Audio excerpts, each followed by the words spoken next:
It costs somebody $74.50 to make an unfair dismissal complaint.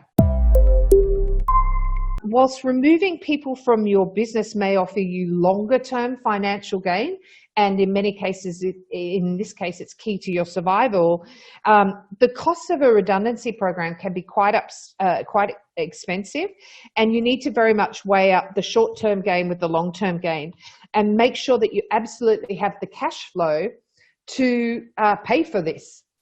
Because it is an expensive operation. So if you have 15 employees or more, you must pay redundancy, and make sure that you calculate your 15 employees correctly, because casuals can make up that number as well. So you have to pay out all of their entitlements, anything that's been accrued for them. And if they're not covered by an EBA or a modern award, then you have to follow the national employee standards. So things that you need to think about. You need to pay out their redundancy pay. So that is governed. There is a set amount based on years of service that you need to calculate. You need to pay out their notice period, and that includes notice with their superannuation on top of that as well as part of that. You need to pay out any annual leave that have accrued. Here's a lesson for anyone.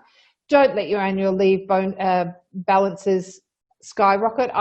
Years ago, I did some work for a corporate who will remain anonymous, who had, I think it was 7 years of annual leave sitting on their balance sheet. It was millions and millions of dollars. And so then they had to go through a process of culling that all down. These are the times when you want to make sure that you're managing your leave entitlements so that you're not maximizing or causing problems to your balance sheet. And the last one's long service leave. If they haven't been taking their long service leave, that goes as well. So if you have under 15 employees, you don't have to pay out the redundancy component of that, but you still have to follow the process. Back to that argument I said up front, your reason for making someone redundant may be valid, but you need to follow the process correctly. Now, this is the bit where you're not going to like me, and I'm hoping everyone's taking notes.